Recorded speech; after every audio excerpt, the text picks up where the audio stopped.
it's time for the quiz thing! Shh, quiet. There's a baby here. I have a baby now. Let's talk about babies. Why do people call babies a bundle of joy? There's nothing joyful about them. They cry, they smell like salami, and they don't answer your quiz questions. Is it A, B, C, or D, baby? Hey, wait, this isn't a baby. This is a sub sandwich. Oh, that's a bundle of joy. As babies, we know how to make some noise. We start laughing before we can even form words.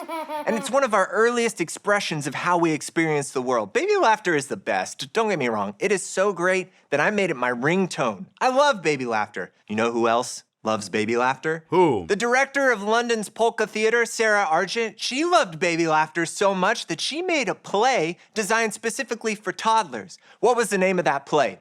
Was it A, Tickles and Giggles, B, Peekaboo Street, C, Shake, Rattle, and Roll, or D, Hamlet for Babies? I mean, we all know it's not D, but that'd be pretty great, right? To be or not to be. Quiet, babies. Quiet, baby. It's C. Shake, Rattle, and Roll was a 45-minute play designed specifically for toddlers. And she used the research of a man named Casper Addyman, who studies baby laughter for a living. That's what this guy does. Sarah used this research, and she discovered that there's one thing that she could do before every single show to make sure that the babies stayed engaged. What was that one thing that she did? Was it A, use bubble machines, B, speak only in gibberish, C, meet every baby before the show, or D, move around a lot? Which one was it? What did she do before every single show to make sure they stayed engaged? If you said A, bubble machines only go so far. You can't do bubbles for 45 minutes. Bubbles. It's C. She met every single baby before the show, looked them in the eyes and introduced herself, said, "I'm Sarah, how are you? Nice bib, thanks for coming. Hi, baby." Because do you know what we found is a crucial part of baby laughter? Sharing. A shared experience.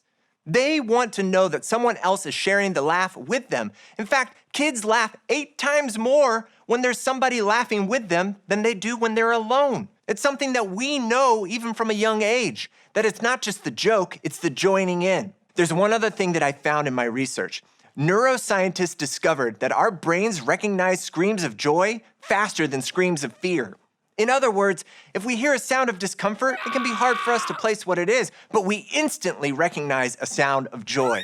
Isn't that cool? It would make sense that God would wire us this way because He loves shouts of joy. He loves it when we're loud in our celebrations about what He's doing in our life. And let's be real, not all of us are loudmouths. He also loves the quiet things too. He loves a quiet thanks for an answered prayer. He also knows that sometimes joy looks like tears. That's okay. What matters is that we're sharing it with Him and with others, that we're joining in together. When we follow Jesus, joy follows us. It's something that follows us around. It's a fruit of the Spirit. And even when people can't put words to it, they see it because we were all created to recognize joy, to want joy, and to join in when we find it. So let's do that. Let's invite people into our joy. Let's have some loud celebrations. Let's have some quiet thanks. Let's have all kinds of joy. Let's be bundles of joy. I'm the Quizman. Goodbye. What is that? That's my phone. Hello? Yes, I got the sub sandwich. Yes, thank you for swaddling it.